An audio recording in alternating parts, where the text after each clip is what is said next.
బడించిన వ్యక్తిగా, దేవుని రుచి చూసిన వ్యక్తిగా, దేవుడు అడిగిన తర్వాత కాదంటే ఏమవుతుందో తెలిసిన వ్యక్తిగా, దేవుని మనసును ఎరిగిన వ్యక్తిగా, దేవుడు అలా అడగడం అన్యాయమో న్యాయమో తెలియకపోయినా దేవుడు ఎప్పుడూ మంచినే చేస్తాడని తెలిసిన వ్యక్తిగా, పూర్తిగా అర్థం కాకపోయినా ఇస్సాకును తీసుకొని, సామగ్రిని తీసుకొని, సేవకులను తీసుకొని బయలుదేరాడు.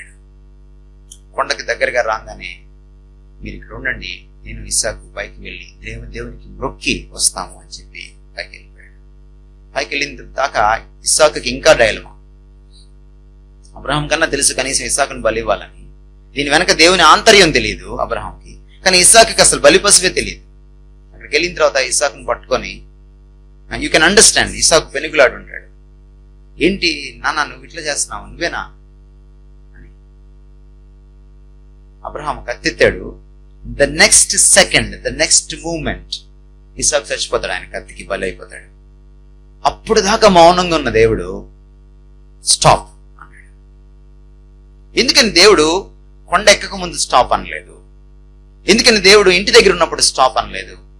ఎందుకని దేవుడు ఇస్సాకుని కట్టెల మీద వేసి కడుతున్నప్పుడు స్టాప్ అనలేదు? కత్తి ఎత్తిన తర్వాత ఎందుకు స్టాప్ అనలేదు? ఇక మరుక్షణం చంపేస్తాడనంగా ఎందుకని స్టాప్ అన్నాడు? ఎందుకంటే దేవుడికి కావాల్సింది ఈ పడుకున్న ఇస్సాకు కాదు, అబ్రహాం గుండెల్లో తిష్ట వేసుకున్నాడే ఆ ఇస్సాకు. ఏ తండ్రి అయినా కొడుకుని ఎప్పుడు చంపుతాడు? ఎప్పుడు చంపగలడు కొడుకుని? కొడుకుని చంపాల్సి వచ్చింది అనుకోండి, ఎప్పుడు చంపగలడు ఒక తండ్రి? చెప్పండి మీరు నాకు, ఏమండి? ఎప్పుడు చంపగలడు? అందుకే మీకు తెలియలేదని చెప్పేది. చెప్పండి, ఆలోచించి చెప్పండి. ఎనీబడి ప్రేమను చంపేసినప్పుడు ముందు గుండెల్లో చంపుకోవాలి. గుండెల్లో చంపుకోకుండా చంపగలడా బయట ఎవరైనా కొడుకుని? ఏ తండ్రి అయినా చంపగలడా? చెప్పండి. నోబడి.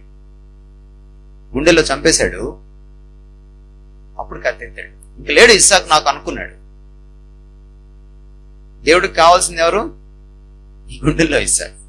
ఎప్పుడైతే గుండెల్లో ఇస్సాకుని చంపేశాడో అబ్రహాం స్టాప్. మీరు చూడండి బైబిల్ భాష ఎంత అద్భుతంగా ఉంటుందో. అబ్రహాము నిజమైన ఇస్సాకుని చంపలేదు, కానీ యాకోబు ఏమని రాశాడంటే అబ్రహాము ఇస్సాకును బలి ఇచ్చెను, అది అతనికి నీతిగా ఎంచబడెను. ఇచ్చాడా బలి? ఇచ్చాడా ఇస్సాకుని బలి? మరేంటి యాకోబు అలా అంటాడేంటి? బైబిల్ అలా ఉందేంటి? వాక్యం తప్పు చెప్పదు కదా. ఎక్కడిచ్చాడు బలి?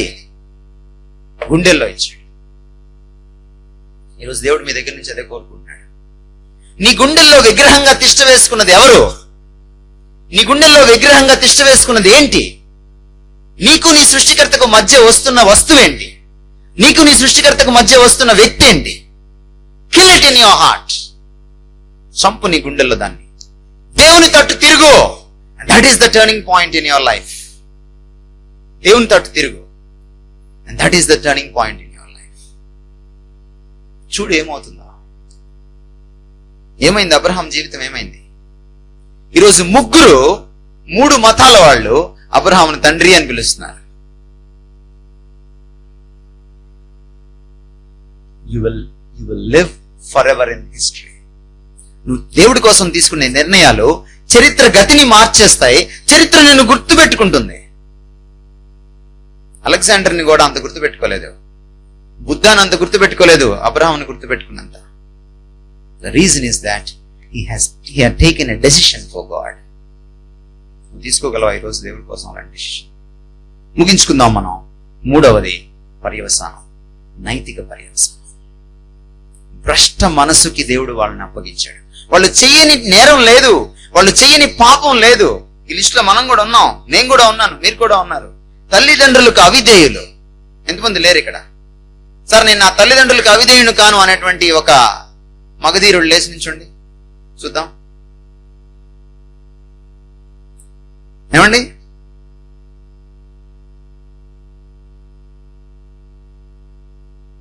ఆ లిస్టులో మనం ఉన్నాం. రీజన్ ఏంటి? దేవుణ్ణి తృణీకరించడం. దేవుని అధికారానికి ఒప్పుకుంటే ప్రభుత్వ అధికారానికి ఒప్పుకుంటావు నువ్వు. దేవుని అధికారానికి ఒప్పుకుంటే తల్లిదండ్రుల అధికారానికి ఒప్పుకుంటావు నువ్వు. దేవుని అధికారానికి ఒప్పుకుంటే భర్త అధికారానికి ఒప్పుకుంటావు నువ్వు. దేవుని అధికారానికి ఒప్పుకుంటే కాలేజ్ ప్రిన్సిపల్ గారి అధికారానికి ఒప్పుకుంటావు నువ్వు. దేవుని అధికారాన్ని ఒప్పుకుంటే నీ బాస్ అధికారానికి ఒప్పుకుంటావు నువ్వు. అదే సీక్రెట్. ఎందుకు నీ తల్లిదండ్రులకు అవిధేయుడిగా ఉన్నావు? వస్తే నువ్వు పెద్ద పాపాలు ఏం చేయకపోవచ్చు, ఇది ఒకటి చాలు టు డిస్క్వాలిఫై యూ. నైతికంగా మనకి బలం లేకుండా పోవడానికి కారణం ఏంటంటే ద రిజెక్షన్ ఆఫ్ గాడ్. ఇంకా వేరేదేం లేదు. నువ్వు మంచి చేయడానికి నీకు బలం కావాలి. చూడండి, చాలా కాలం క్రితం మైక్ టైసన్ కి హోలీఫీల్డ్ కి ఇద్దరికి యుద్ధం జరిగింది. మంచి రెజ్లింగ్ బాక్సింగ్ కాంపిటీషన్స్. హోలీఫీల్డ్ గెలిచాడు. ఆయన బిలీవర్. ఆయన is also a reverend pastor గారు. హోలీఫీల్డ్ గెలిచాడు, మైక్ టైసన్ ఓడిపోయాడు. ఇద్దరు బలాఢ్యులే. మైక్ టైసన్ ఎంత వీకో ఆ రోజు అర్థమైంది ప్రపంచానికి. మైక్ టైసన్ వెంటనే హోలీఫీల్డ్ చెవు కొరికేశాడు. నువ్వు గెలుస్తావా నా మీద అని. హోలీఫీల్డ్ ఏం చేయొచ్చు? ఓడిపోయినోడు చెవు కొరికితే గెలిచినోడు ఏం చేయొచ్చు? ముక్కు కొరికేయచ్చు కదా. ఏమన్నా కొరకలేదా? కానీ హోలీఫీల్డ్ మౌనంగా నడుచుకుంటూ వెళ్ళిపోయాడు. Because he established God as Lord in his heart. ప్రభువుని తన హృదయంలో ప్రతిష్ఠించాడు ప్రభువుగా, దేవుడిగా. మైక్ టైసన్కి అంత కోపం ఉంటే హోలీఫీల్డ్ గెలిచిన వాడికి ఇంకెంత కోపం ఉండాలి? ఒక్క గుద్దుతో మట్టి కరిపించవచ్చు. ఎవరికి సెల్ఫ్ కంట్రోల్ ఉందంటారు? ఎవరికి బలం ఉందంటారు? బలం కండల్లో ఉండదు, గుండెల్లో ఉంటుంది. తప్పు చేయకుండా ఉండడానికి గుండెల్లో బలం కావాలి. తప్పు చేయకుండా ఉండడానికంటే నీకు బలం కావాలి, నైతిక బలం కావాలి. మంచి చేయడానికి నైతిక బలం కావాలి. దేవుడికి లోబడినప్పుడు అది వస్తుంది, ఇప్పుడు రాదది. ఎందుకని ప్రపంచం ఇంత భయంకరంగా కంట్రోల్ తప్పిపోయి నడుస్తుంది? కారణం ఏంటి? ఈ మధ్య వెరీ రీసెంట్లీ 2 న్యూస్లు చదివాను నేను. మామ కోడలి పైన అత్యాచారం చేశాడని ఒకరోజు పడితే, ద నెక్స్ట్ డే తండ్రి కూతురి పైన అత్యాచారం చేశాడని ఇంకో రోజు పడింది. ఎందుకు ఇంత దిగజారిపోతున్నాం మనం? ఏంటి కారణం ఏంటి? చంపడానికి కూడా సులువైన మార్గాలు ఉన్నాయి కదా. చంపితే ఆ రక్తం మనం ముఖం మీద పడాలి, అది స్క్రీన్ మీద చూడాలి. ఎందుకు ఇలా అయిపోయాం మనం? కారణం ఏంటి? దేవుణ్ణి తృణీకరించు. ఒకటే ఒక మాట చెప్పనండి నేను ముగించుకున్నాను. దేవుణ్ణి తృణీకరిస్తే నువ్వు బతకలేవు. గుర్తుపెట్టుకో. You cannot live without God. Try చేసి చూడు కావాలంటే. ట్రై చేసి చూడు కావాలంటే. ఎందుకో నేను చెప్పి ఆ సీక్రెట్ ఏంటో చెప్పి నేను ముగిస్తాను. నువ్వు ఏ సుఖం కోసం వెంటబడినా, నువ్వు డబ్బు కోసం వెంటపడు, అమ్మాయి కోసం వెంటపడు, లేకపోతే ఒకటి ఏదైనా తాగి తందనాలు ఆడడానికి వెంటపడు, ఇంకేదైనా సుఖం కోసం నువ్వు వెంటపడు. అల్టిమేట్లీ నువ్వు దేనికోసం అంటే తృప్తి కోసం, వెలితి లేకుండా జీవించడం కోసం. But let me tell you one secret. దేవుణ్ణి పక్కన పెడితే ఏ విషయం కూడా ఈ ప్రపంచంలో నీకు పరిపూర్ణ తృప్తినివ్వలేదు. 3000 సంవత్సరాల క్రితం ఒక వ్యక్తి జీవించాడు ఈ భూమి మీద. ఆయన అనుభవించినట్టు ఎవరు అనుభవించలేదు జీవితాన్ని. మీకు మీ లైఫ్ ఏంటి? మీ మోటో ఏంటి? ఎంజాయ్ లైఫ్ కదా మీ మోటో. అసలు మీరందరూ కూడా సబ్ జూనియర్స్ ఆయన ముందు. ఎవ్వరు కూడా ఆయన అనుభవించినట్టు జీవితాన్ని అనుభవించలేదు. తాగుడంటారా? ఎస్, కింగ్ ఆయన అందులో. పోనీ సోషల్ సర్వీస్ అంటారా? కింగ్ ఆయన అందులో. పోనీ సెక్స్ అంటారా? కింగ్ ఆయన అందులో. ఆయనకి 1000 మంది భార్యలు ఉన్నారు. ఏది కాదు, ప్రతి దాంట్లో కింగ్ ఆయన. He is king Solomon. ఏమన్నాడు తెలుసా చివరిలో? ఇవన్నీ వ్యర్థం అన్నాడు. ఎందుకు అని అడిగితే సాల్మన్ ఏం చెప్పాడంటే, without God. without God. What is missing? God is missing. If God is missing in your marriage, వెలుతుంటుంది. If God is missing in your entertainment, వెలుతుంటుంది. You can't enjoy life. Therefore, నీకు మిగిలింది ఒకటే. Turn back to God. దేవుని వైపు తిరుగు. And that would be a turning point in your life. తలలు వంచండి, ప్రార్థన చేసుకుందాం. తలలు వంచండి, ప్రార్థన చేసుకుందాం. మౌనంగా ఉండండి, కళ్ళు మూసుకోండి. కొన్ని క్షణాలు until I say, నేను చెప్పేంత వరకు దయచేసి ఎవ్వరు ఏ పరిస్థితుల్లో కూడా కళ్ళు తెరవద్దు. Quieten your hearts. మనసుని నెమ్మదిపరచుకోండి. Forget all your worries. మిమ్మల్ని ఇబ్బంది పెట్టేటువంటి మీ ఏకాగ్రతను దెబ్బతీసే ప్రతి ఆలోచనను పక్కకు నెట్టివేయండి. Look into your life. మీ జీవితంలో ఒకసారి చూడండి. 1 నుంచి 10 స్కేల్ మీద నువ్వు ఎంత ఇవ్వగలవు దానికి? ఎంత మంచి జీవితం అది? 10 మార్కులకి ఎన్ని మార్కులు వేయగలవు?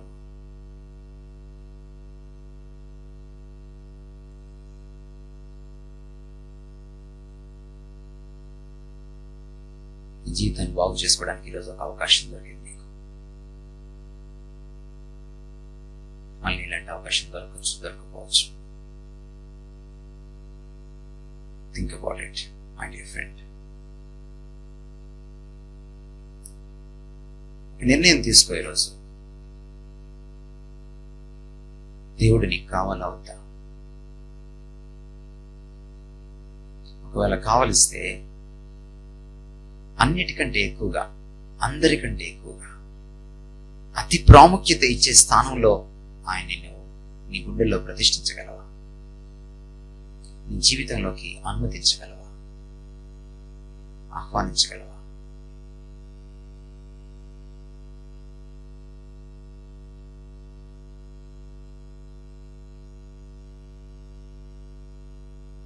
Take a decision. Lord, I need you. నువ్వు లేకుండా బ్రతకలేను. నువ్వు ఇప్పటికే నీ జీవితంలో ఎలా సతమతం అవుతున్నావో నీకు తెలుసు. నీ స్నేహితులు ఎలా అయిపోతున్నారో నీకు తెలుసు.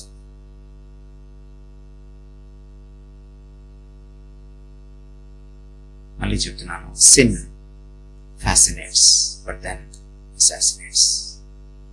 పాపం మొదట అలరిస్తుంది, తర్వాత అణిచివేస్తుంది, నిన్ను నాశనం చేస్తుంది. If you turn to God, దేవుని వైపు నువ్వు తిరిగితే పాపాన్ని జయించగలిగిన వాడు అవుతావు. మానసికంగా, ఆధ్యాత్మికంగా, నైతికంగా నువ్వు ఒక కొత్త మనిషిగా మారిపోతావు. ఏది చేయకూడదు అనుకుంటున్నావో దాన్ని చేయకుండా ఉండే సత్తాను సంతరించుకుంటావు.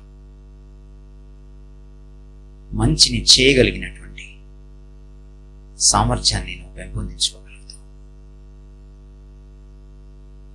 నీ జీవితంలో కావలసిన వెలితి లేని పరిపూర్ణ తృప్తి కలిగినటువంటి జీవన శైలి నువ్వు అలవర్చుకోగలుగుతావు. Yes, with God you can enjoy life and no one can remove your joy, snatch away your joy. నీ సంతోషాన్ని ఎవరు దొంగిలించలేనంత సంతోషాన్ని కూడబెట్టుకోగలుగుతావు. You want God. తమ్ముడు, చెల్లి, చరిత్ర మన కళ్ళ ముందుకు వచ్చింది. దేవుని ధృవీకరిస్తే పర్యవసానాలు మనకు తెలిసినాయి. మన జీవితమే మన ముందు ఒక దర్పణం లాగా, అద్దం లాగా నిలబడింది. మన చుట్టూ ఉన్న సమాజమే మనకు ఒక నిదర్శనంగా నిలబడింది. దేవుని కాదంటే మనం జీవించలేము. Do you want God in your life while you are still young? నువ్వు ఇంకా చిన్నవాడిగా, చిన్నదానిగా ఉన్నప్పుడే దేవుణ్ణి కోరుకుంటావా? నిర్ణయం చేసుకొని మనసులో, ప్రభా నువ్వు నాకు కావాలి, ఐ నీడ్ యు లార్డ్. ప్రభా నీ సన్నిధికి వస్తున్నాను, నా పాపాన్ని క్షమించు నాయన, నీ రక్తంతో నన్ను కడుగు ప్రభా. నువ్వు తప్ప ఇంకెవరు నన్ను బాగు చేయలేరు. నువ్వు తప్ప ఎవరు నన్ను ఈ బానిసత్వం నుంచి విడిపించలేరు. నాకు విముక్తిని ప్రసాదించు, నన్ను కడిగి పవిత్రపరచు, నా హృదయంలోకి రా ప్రభా.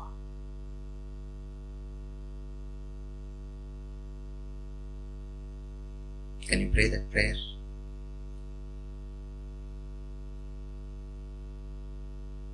కొన్ని క్షణాల సమయం తీసుకుని మీకు ఇష్టమైతేనే ప్రభుతో ఆ నిబంధన చేసుకోండి, ఒప్పందం చేసుకోండి. Make a promise with the lord. ప్రభా, ఈ రోజు నుంచి నీ బిడ్డగా ఉంటాను, నాకు నువ్వు కావాలి, నువ్వు లేకుండా బ్రతకలేను. నన్ను పవిత్రపరచు, నా పాపాన్ని క్షమించు, నీ శిలువ రక్తంతో నన్ను కడుగు, నా హృదయంలోకి రా. మనస్ఫూర్తిగా చేయి. ఈవెన్ యువర్ స్మాల్ ప్రేయర్ దేవుడు అంగీకరిస్తాడు.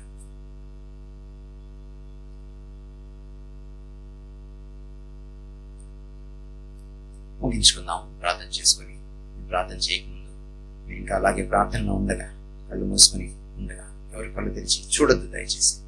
ప్రార్థన చేసి ముగించేంత వరకు దయచేసి ఎవరైతే ఇలాంటి ప్రార్థన చేసుకొని దేవుణ్ణి కావాలనుకున్నారో దయచేసి మీరున్న స్థానంలోనే చేతులు ఎత్తి చూపిస్తారా ఒకసారి నాకు. Thank you brothers, thank you sisters. God bless you, God bless you, God bless you. మీరు చేతులు ఎత్తమంది ఎందుకంటే that I can pray for you, I can recognise you. Number 1. రెండవది, నువ్వు ఈరోజు చేయి ఎత్తేవన్న సంగతి నీకు గుర్తుంటుంది. అండ్ దిస్ కమిట్మెంట్ నువ్వు చనిపోయేంత వరకు నీతో ఉండాలి. దేవునితో నువ్వు చేసుకున్నటువంటి ఈ ఒడంబడిక, ఈ నిర్ణయం, అలా నువ్వు ఈ నిర్ణయం మీద ఆధారపడడానికి ఆయనే కృపనిస్తాడు. ఆయన మీద నువ్వు ఆధారపడితే. Thank you brothers, thank you sisters. Anybody else? Thank you. ప్రార్థన చేసుకున్నాం. ప్రేమ కలిగిన తండ్రి, నీ పాదాలకు వందనాలు నాయన. మమ్మల్ని తాకినందుకు మీకు వందనాలు, మాతో మాట్లాడినందుకు మీకు వందనాలు, నీ యొక్క వాక్యాన్ని బట్టి నీకు వందనాలు, ఈ వాక్యంలోని సత్యాన్ని బట్టి నీకు వందనాలు. ఈ వాక్యాన్ని ఎవరు కాదన్నా అది నిరూపితం అవుతూ ఉన్నందుకు మా కళ్ళ ముందు, ఈవెన్ మా ఆధునిక ప్రపంచంలో మేము తండ్రి దానికి నిదర్శనాలు చూస్తున్నందుకు నీకు వందనాలు తండ్రి. ఈ వాక్యాన్ని ఆలోచించడానికి, అంగీకరించడానికి నువ్వు మాకు ఇచ్చిన కృపను బట్టి, మాకు ఇచ్చిన ఫ్యాకల్టీస్ని బట్టి, మాకు ఇచ్చినటువంటి మానసిక పటిమను బట్టి నీకు వందనాలు చెల్లించుకుంటున్నాం తండ్రి. ఏ సహోదరి అయితే తండ్రి నీ దగ్గరికి వచ్చారో, నీ వైపు తిరిగారో, నిన్ను హృదయంలోకి ఆహ్వానించారో వారిని బట్టి నీకు వందనాలు తండ్రి. ఈరోజు you are celebrating in your place in heaven Lord. నీకు స్తోత్రాలు, నీకు వందనాలు చెల్లించుకుంటున్నాం నాయన. ప్రభువా, నీ చేతుల్లో పెడుతున్నాం వారిని. అపవాది వారిని కొట్టుకుపోకుండా, దొంగిలించకుండా నువ్వు నీ ఆత్మతో ముద్రించి భద్రపరచుకోండి నాయన. నీ కృపను వారిని రోచండి తండ్రి. నాయన వారిని తండ్రి నువ్వు నడిపించండి నాయన. నీ ఆత్మతో నింపి నా తండ్రి నీ ప్రత్యక్షతను వారికి దయచేయండి నాయన. నిన్ను ఎరగడానికి, మరింత లోతుగా నిన్ను తెలుసుకోవడానికి, నిన్ను వెంబడించడానికి, నిన్ను ప్రేమించడానికి, నీకు విధేయత చూపించడానికి నా తండ్రి, నిన్ను అనుసరించడంలో, నీ శిష్యరికంలో ఉన్న మాధుర్యాన్ని ఆస్వాదించడానికి వారికి కృప చూపించండి. ఎందరైతే ఇంకా ఊగిసలాడుతున్నారు, నిర్ణయం తీసుకోలేకపోతున్నారు, ఆ బిడ్డని తాకండి, వారితో మాట్లాడండి. ఈ క్యాంపుని విడిచిపెట్టే లోపే తండ్రి నేను వారు తెరవడానికి, తెలుసుకోవడానికి వారి మనోనేత్రాలను తెరవండి. నువ్వు వారికి ప్రత్యక్షం చేసుకోండి. నీకే వందనాలు, స్తుతులు చెల్లించుకుంటా యేసు నామములో బ్రతిమలాడి వేడుకుంటున్నాం తండ్రి.